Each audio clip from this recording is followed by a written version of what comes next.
Hello, and welcome to another episode of Untraditionally Traditional, a podcast with me, Brittany Duncan, a millennial homemaker. Join me each week as I share all the things I've learned that make keeping your home, garden, and life running smoothly, all while working. If you are enjoying the podcast, please be sure to subscribe in your favorite podcasting app so you get the episodes downloaded straight to you every Monday. Now, on to today's episode. Hello, and welcome to another episode of Untraditionally Traditional, a millennial homemaker. The first episode in over a month, probably 6 weeks. If you are a gardener, you know how things come off the rails in springtime, right? Well, I'm happy to say that my house is mostly still tidy, but as you may have noticed, the podcast went on a bit of a hiatus, right? Something's got to give. Hopefully you had a backlog of episodes to catch up on while I was away.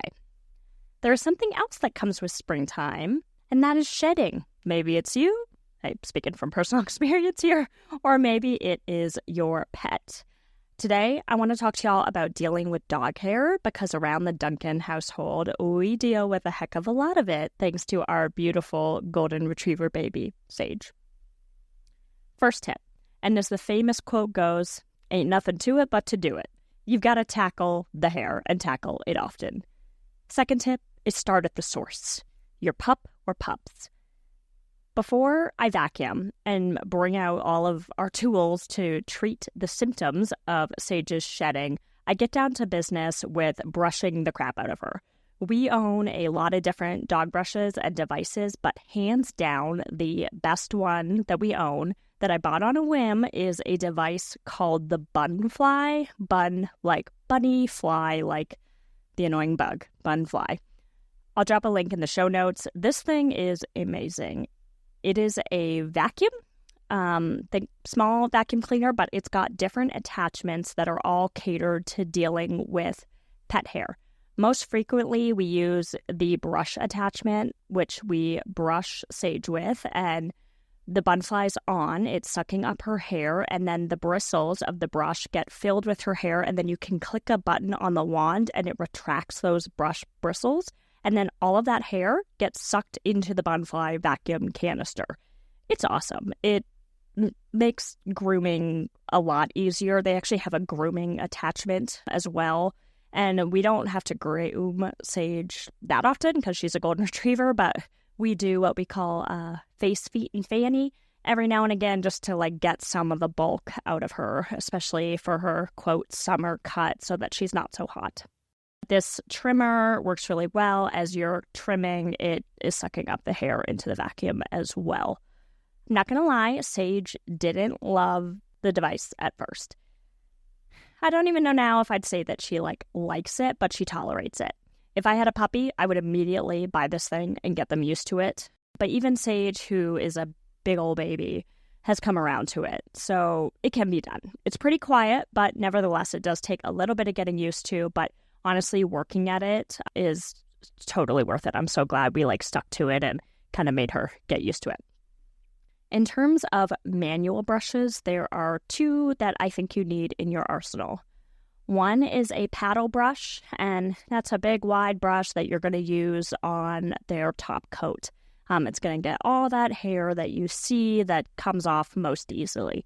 But the second one, and arguably more important, is a de-shedding undercoat rake brush. This is a game changer for really getting the bulk out of our dog's hair and honestly, combating what is actually shedding. It's not the top coat, it's the undercoat. And it's working its way out and then getting to the surface. So if you use that paddle brush, you're getting some of it, but you're not removing that bulk that really needs to come out. When you use that de-shedding brush for the undercoat, it's going to get a lot of that hair out there. It's really crucial in the springtime and summer when they are doing that bulk shed. It's going to keep them a lot cooler. Lastly, when it comes to dealing with the source, is a good old bath. Sage is 70 pounds, and bathing her is a chore. But it does make her hair so much more healthy, and it gets a lot of that loose hair off. Plus, she smells great afterwards. We don't have the luxury of being able to bathe her in the house because of the amount of hair that she has. Even in the bathtub, it's a recipe for a clogged drain. So in the summer months, we just hose her out on the back deck and soap her up out there.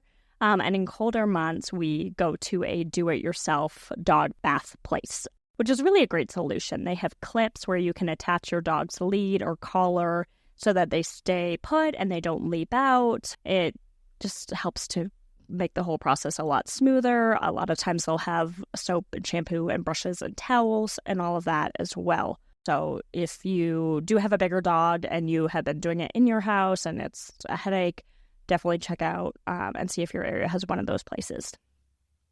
Once you've tackled the source and rewarded your fur friend handsomely with treats, it's time to deal with the house. And this is more maintenance phase as well. I do this at least once a week because our dog's a heavy shedder. So if you have a heavy shedding dog, know that this isn't like a one and done. You've got to, be doing this probably weekly. First step is to dust from the top down. Dog hair floats throughout the air and it lands on all surfaces. So go ahead and get yourself a Swiffer duster. It's what I found best works in our house. And just whiz around your home, hitting the highest points first, highest shelves, windowsills, and then working your way down to the floor. Obviously, don't dust your floors, but you're just trying to get everything down to that floor level so that you can vacuum it up. Next, hit sofas and aerial rugs that have heavy dog hair. You know your pooch's favorite spots to lay, right? These are what you're going to hit with a device called a Chom Chom. I've talked about this thing before, and I love it. We have had our Chom Chom now, probably about four years, and it's still going strong. So it's worth, I think they're like $25 on Amazon. It's worth the investment. But basically how this device works, you rub it back and forth on fabric furniture, and it picks up and collects all of the dog hair. I have a brother and sister-in-law that have cats, and they've used it for cat hair. It works really well. We've watched our neighbor's dog who has more like wiry dog hair, and it works well for that as opposed to like Sage's fine hair that kind of like clumps off. So it works on a variety of types of hair. But this is what we hit our sofas with, and then a couple area rugs that need a little bit more help than the vacuum. On fabric lampshades and drapes, a lint roller is my go-to. And in general, also for your clothing, we like to have lots of lint rollers around, ideally one in each of our cars, our front hall closet, and then our bedroom closet.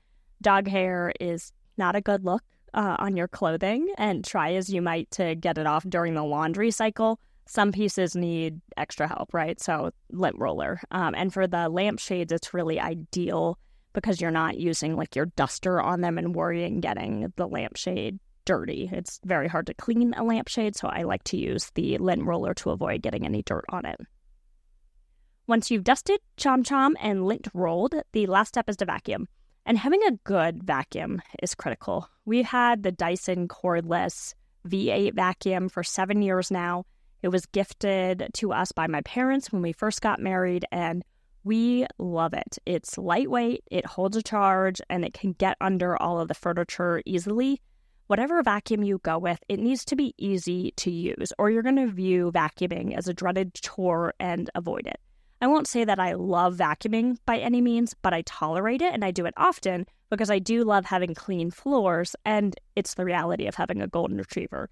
They shed a lot, and you need to vacuum a lot. Last item I love to help combat dog hair is in my car, and that's a dog hammock. There are a lot of reasons that I love it. One, it keeps Sage contained, safe and comfortable in the back of the car. Dogs like to have their space, and I found that if we don't have her hammock in there, she's more anxious in the car. But primarily I like it because it keeps all the dirt from her paws and dog hair off of my seats and floorboards, and I can easily remove the hammock, give it a good shake outside, or if it's really bad, throw it in the washing machine and then just air dry it.